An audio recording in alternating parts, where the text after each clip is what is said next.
ayam. Bersama Iya. Kak Rama ya dipanggilnya. Ya. Seperti apa sih Kak suasana di dalam juga?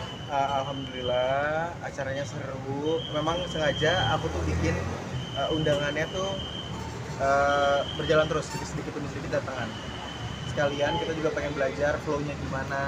Terus kalau seandainya dalam shift pertama berapa orang isinya, kita masih belajar lah, masih trial error kan semua segala macam. Tapi kita jamin rasa ramen kita itu beda dari ramen yang lain. Soal Dan rasa kita harganya berani merakyat jamin. ya. Dan harganya ya sama aja meskipun kita tempat kita tadi bisa lihat di dalam konsepnya kita bikin lebih mewah, lebih high end, tapi maksudnya kita terbuka untuk siapapun. Dan itu cuma tempatnya kita pengen bikin lebih nyaman aja buat tamu-tamu kita semua. Dan soal rasa itu pastinya kita berani ngejamin itu udah pasti enak. Harga juga tadi yang Dery bilang nggak ada bedanya. Suasana Jepang itu dapat banget. Yes. Idenya dari mana sih bisa buka ramen? Sebenarnya ide ini tuh udah aku pelajari sampai 5 tahun, bayangin 5 tahun saya pelajarin segala macam bla bla bla sampai akhirnya di tahun kedua saya belajar ini bumbunya semua segala macam. Saya lagi tuh berangkat ke luar negeri, aku berangkat ke luar negeri. Saya ke 3 negara tapi saya minta bikinin sama pusat, boleh nggak bikinin baju ramen gitu, ramen Sanpachi.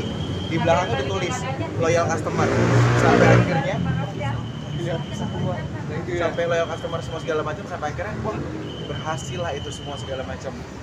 Dan sampai akhirnya ketika aku brandingin selama 2 tahun itu, akhirnya aku berani, oke, kita harus bikin belajar lagi dan akhirnya terwujud lah kalau seandainya emang kebuka gitu segala macam. Alhamdulillahnya. Pokoknya kita minta doanya dan minta supportnya, semoga kafe ini rame, terus banyak peminatnya pengen datang, lancar semuanya. Kenapa di Kemang Kak Dery? Karena dekat rumah. Kebetulan spotnya dekat rumah kita berdua.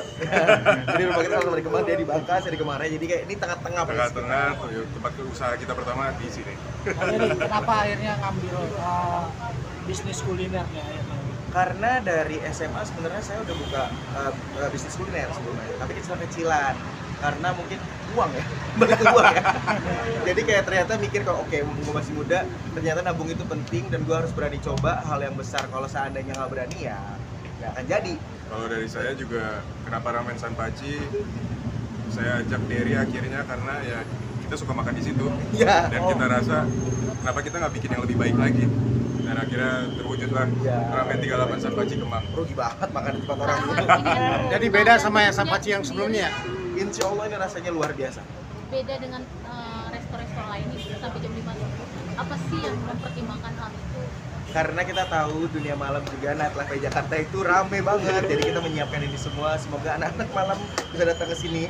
Jangan lupa pada bikin konten di sini. Nanti bagus banget. Dan kita juga ada musik. Dan doain lah semoga kita juga punya event yang bagus. Jadi orang nggak cuma makan doang, bisa nikmatin hiburan-hiburan yang seru. Itu aja. Ada di kabarnya di atas juga ada tempat eksklusif ya, VIP. VIP-nya di dalam ini. Doain aja, semoga terjadi. Kak Dery, bisa dibilang nih ramennya para selebritis atau bisa? Insya Allah jadi ini bukan ramen para selebriti, ramen sejuta umat manusia yang ada. Yes. Mau dia selebriti, pengusaha dan semua segala macam bisa makan di sini dengan rasa yang luar biasa dan harganya juga bener-bener murah. Pokoknya mantap, semua bisa ke sini. Jangan lupa pada datang ke Ramen Sanpachi Kemang, oke? Untuk Kak Rama, tapi terkait dengan bisnis sendiri kok udah pertimbangin belum sih Kak plus minusnya kalau kerja bareng dengan teman, plus minusnya seperti apa gitu? Udah. Ya pastinya Udah 9 bukan tahun. pertimbangin lagi, udah ngalamin. Kita 9 tahun sahabatan, jadi kalau mau berantem tinggal debu, ya kan? Orang tua kita juga kenal paling dekat, jadinya enak Iya. kita bisnis ya. Iya. Pokoknya kita minta doa dan harapannya semoga ini rame ya. Amin. Thank you semuanya. Terima kasih Satu banyak. lagi, Satu lagi. makanan khas, maksudnya ibarat kata makanan paling top andalan Andalan. dari ramen Sanpachi. Mungkin ada- Semuanya Kita nggak percaya nggak? berandal. Nggak Kita punya. semuanya Semua. ini andalan karena semuanya Iya. rasanya benar-benar enak. Jadi kan biasanya ada orang-orang yang dia nggak bisa makan rempah atau dia nggak Pedas. bisa makan yang pedas atau dia nggak Iya. bisa makan yang terlalu Japanese food atau segala macam. Tapi kita masih ada bumbu, kita masukin rempah Indonesianya biar nempel. Berarti Kita ini sediain sesuai makanan lidah Jepang masing-masing. dengan cita rasa Indonesia. Iya, Yes. tetap ada cita rasa Indonesianya. Thank you. Oke. Terima kasih. Terima kasih. Thank you Kak Rama.